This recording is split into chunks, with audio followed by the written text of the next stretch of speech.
सुनो जब पलटते पावन से सिया की लड़ गई अखियाँ। सुनो जब पलटते पावन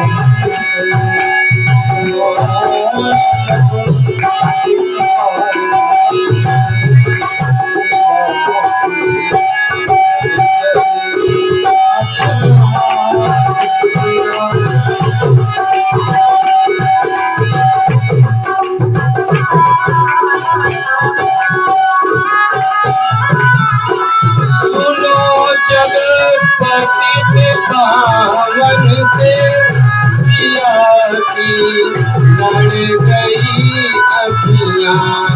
सुनो जब पतित पावन से सिया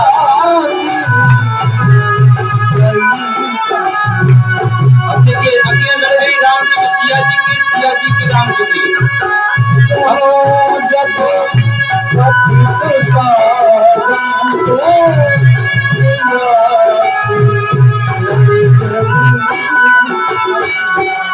कभी अब क्या कौन कर सकता है? कभी अब क्या कहो सखिया, कभी अब क्या कहो सखिया। सिया की लड़ चुकी अखियाँ, कहो अब क्या करे सखिया। सिया की लड़ चुकी अखियाँ।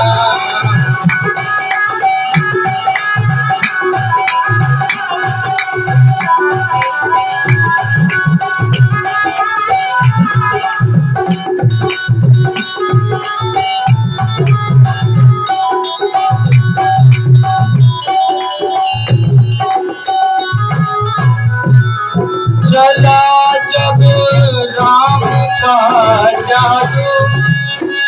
भगवान बड़े सुंदर हैं। एक बार जिसके हृदय में भगवान का स्वरूप बैठ गया ना, उसको संसार में कुछ अच्छा नहीं लगता। और वहाँ के साक्षात भगवती है, जिसके हृदय में नहीं, रोम रोम में भगवान बैठे हैं। चला जब राम का जादू, तो तकती रह गई सखियाँ।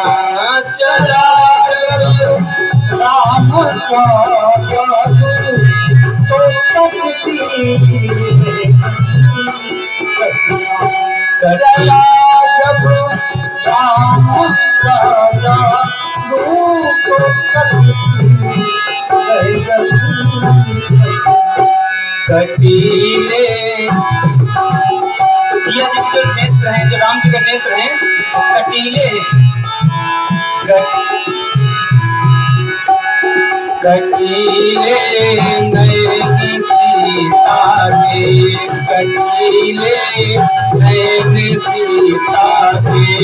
हृदय में गड़ गई अखियाँ, कटीले नयन सीता के। हृदय में गड़ गई अखियाँ। सुनो जब पतित पावन से सिया की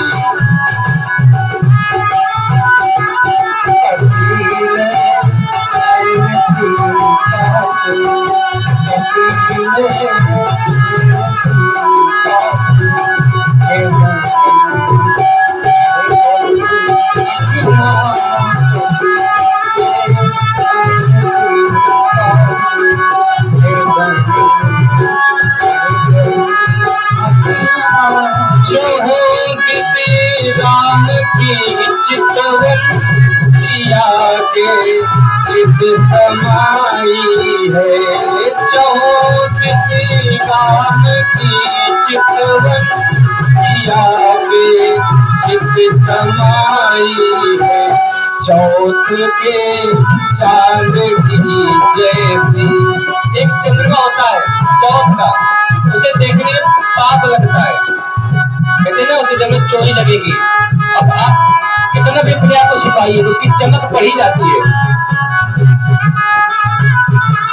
चौथ के चांद की जैसी, चौथ के चांद की जैसी, ये पीछे पड़ गई अखियाँ सिया की।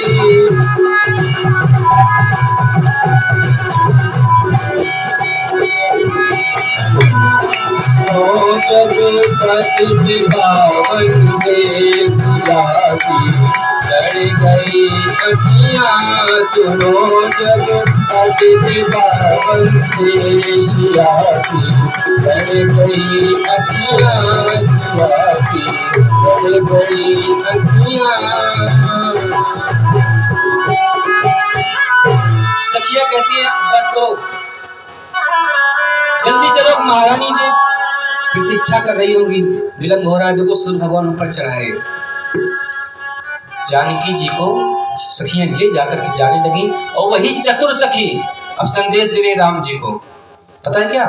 पुनि आवोग एहिम बेरिया काली, अस कही मन भी हसी एक आली। अर्थात आप यही कल सुबह फिर आना, निमंत्रण हो गए कल का। और ये नहीं पता कि कल के पिया बन जाएंगे सिया के। सखियां जानकी जी को ले जाकर के घर में गृह कार्य करती हैं। इधर राम जी पुष्प दल लेकर के आए हैं। लक्ष्मण जी बताते हैं गुरुदेव भगवान के, गुरु जी हमने जनक नंदिनी जानकी का दर्शन किया है।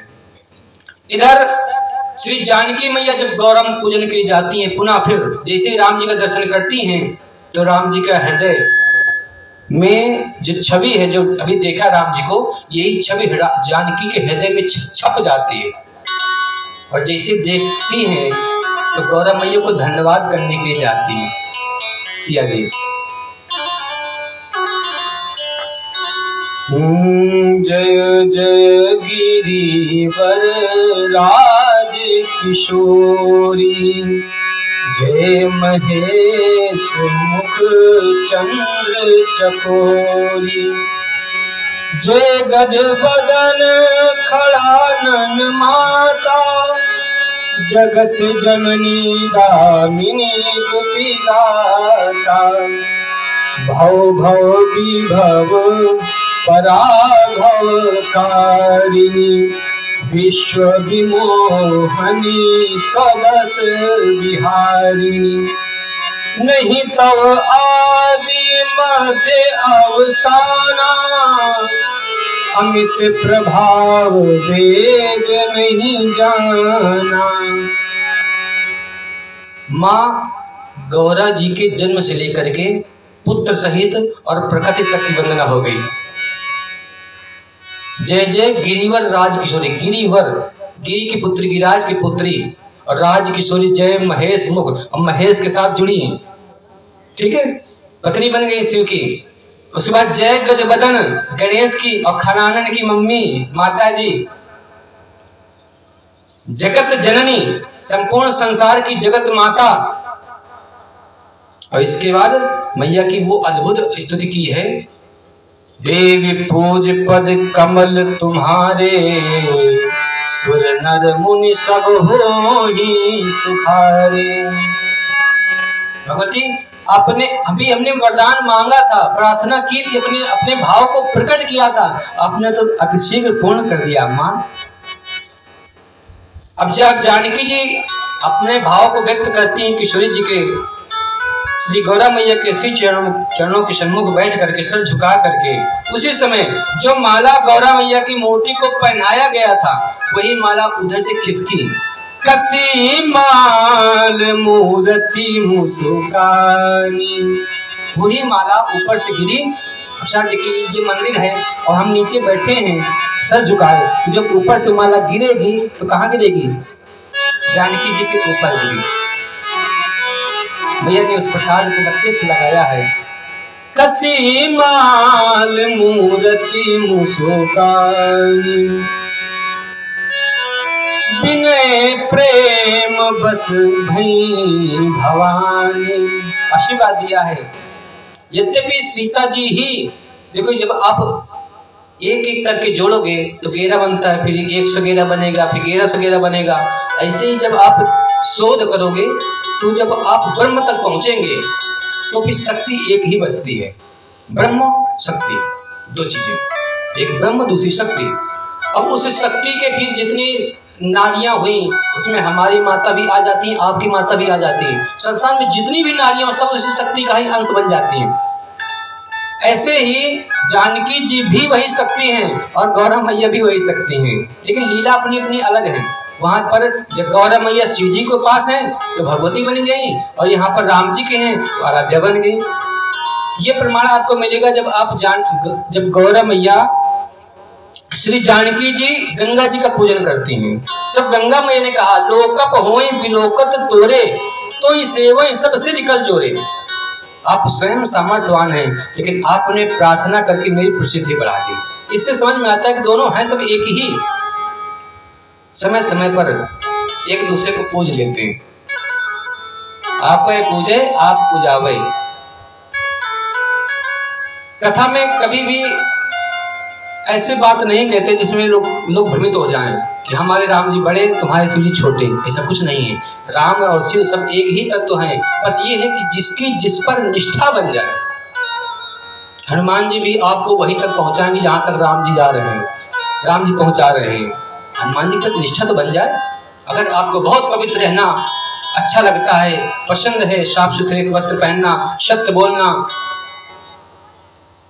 तो हनुमान जी की सेवा कर लो। 10-10 दिन नहाने से डरते हो तो भैरव बाबा की सेवा कर लो। हाँ, दोनों भी शक्ति हैं जीने के लिए। किशोरी जी ने पूजन किया है और पूजन करके सुन सियत सत्य आशीष हमारी, पूजे ही मन कामना तुम्हारी। यहाँ पर जो खसी माल मूर्ति मुस्कानी, कौन सी मूर्ति मुस्कानी है?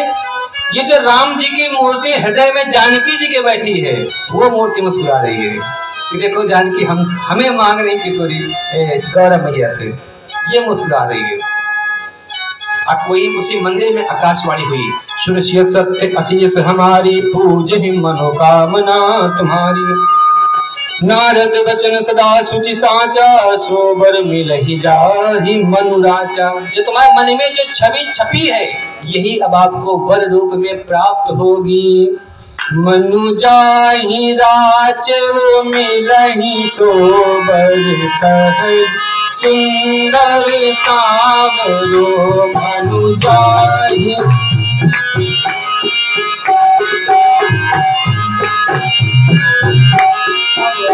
करुणा निधान सुजान सी, चले जानत रावरो। करुणा निधान जानत रावरो। यही माती गौरी आशीष सुन सिया सहित हर्षि अली। यही माती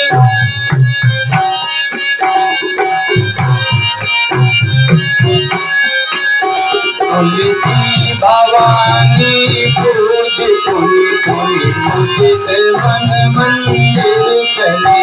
तुलसी भवानी पूज तुनि तुनि मुदित मन मंदिर चली। हाँ मुदित मंदिर चली, हाँ मुदित मन मंदिर चली। यहाँ पर श्री गौरव मैया ने राम जी का जो नाम बताया है वो करुणा निधान नाम है, और यही मैया जानकी जी भगवान को गुप्त रूप में गुप्त नाम करुणा निधान ही कहती है। पासवर्ड होता है ना, जैसे आप लोग बोलती हो इनके पापा उनके पापा। आज के लोग अपनी भाषा में बात करते हैं, बाबू सोना टोना बोल करके। उस समय जो किशोरी जी ने नाम दिया वो करुणा निधान नाम है, और ये गुप्त नाम जब हनुमान जी को राम जी बताते हैं कि हनुमान जी ने कहा कि माता मुझे कैसे पहचानेंगी कि मैं ही आपका सेवक हूँ और आपने मुझे भेजा है, तो राम जी ने कहा उनके सामने केवल एक बार करुणा निधान कह देना, जान जाएंगे कि पासवर्ड अब सेम है, पहचान जाएंगी जानकी। यही करुणा निधान नाम गौरव मैया से मिला है। गौरव मैया का पूजन करके अष्ट सखियों के साथ जानकी मैया अपने घर गई हैं। इधर गुरुदेव भगवान को लक्ष्मण जी ने बताया है, गुरुदेव भगवान ने आशीर्वाद दिया है, सुफल मनोरथ हो ही तुम्हारे, राम लखन सुनि भय सुखाए। राम जी को गुरुदेव भगवान ने आशीर्वाद दिया और जानकी जी को गौरव मैया ने आशीर्वाद दिया। अब समय आया है, मध्य का समय है, मध्य दिवस का, धनुष यज्ञ प्रारंभ होने जा रहा है। वीर आए हैं, जो समाचार पाए हैं, बुलाया किसी को नहीं गया, किसी को निमंत्रण दिया गया तो केवल विश्वामित्र जी को, वो भी धनुष तोड़ने के लिए नहीं, यज्ञ में आने के और आशीर्वाद देने के लिए। ये सब आए हैं, आए सुनी पन जो हम ठाना, सुन करके आए हैं कि जो तोड़ देगा, वो चाहे पंडित जी हो चाहे कोई और हो, जो तोड़ेगा बिना किसी विरोध के उसके साथ जानकी का विवाह कर दिया जाएगा। बस धनुष को जो उठाए, उस पर प्रत्यंचा चढ़ाए, जानकी के वर योग्य हो जाएगा।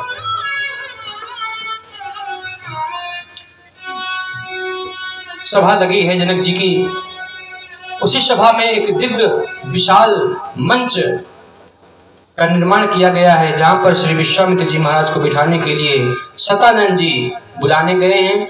शतानंद जी श्री जनक जी के कुलगुरु हैं और अहिल्या के पुत्र हैं, अहिल्या मैया के पुत्र हैं शतानंद जी। राम जी सहित गुरुदेव भगवान आए हैं। पूरा सभा, संपूर्ण सभा भरी हुई है। क्यों? इसका एक कारण समझिए। वैसे तो चौपाई आपको याद है, कथा मूल समझ लीजिए, अच्छी लगेगी।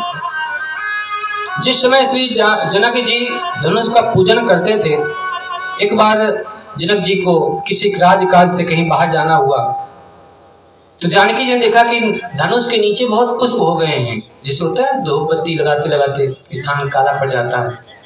तो जानकी जी ने देखा कि धनुष के नीचे बहुत पुष्प हो गए हैं, तो जानकी जी ने उठाया और उस पुष्प को साफ कर दिया, उस स्थल को स्वच्छ बना दिया। जनक जी पूजा किया और चले गए। जानकी जी ने सफाई कर दी, फिर से पूजन कर दिया दूसरे दिन। और अब जब तीसरे दिन जनक जी पूजा करने के लिए गए, तो देखते कि यहाँ तो कल बहुत सारे पुष्प थे, कुमलाए हुए, पहले के चढ़े हुए पुष्प। ये पुष्प सफाई किसने की? सखियों ने, जो दासियां थीं, रक्षक, उन्होंने बताया कि कल जानकी जी ने पूजा किया है। अरे जानकी ने पूजा किया, जानकी जी को बुलाया गया, तो जानकी जी से पूछा गया कि पूजा आपने कैसे की? बोले पिताजी ऐसे उठाया और नीचे से साफ कर दिया, फिर से उठा लिया। जब जनक जी ने देखा कि मेरी पुत्री धनुष को उठा सकती है, अर्थात ये महादेव का धनुष कोदंड, ये साधारण धनुष नहीं है, तो त्रिपुरासुर का वध करने के बाद देवदत्त को प्राप्त हुआ, परशुराम जी के माध्यम से ये यहाँ तक पहुंचा है। और ये इस धनुष को आज तक केवल परशुराम जी चलाते थे, कोई उठा नहीं पाया, चला नहीं पाया, इस पर प्रत्यंचा चढ़ा नहीं पाया। और मेरी बिटिया ने उठाया था, तो मेरी बिटिया कोई सामान्य पुत्री नहीं है, ये आदि शक्ति है। इसलिए एक पिता का धर्म बनता है कि अपनी पुत्री का विवाह पुत्री के योग्य वर से करे।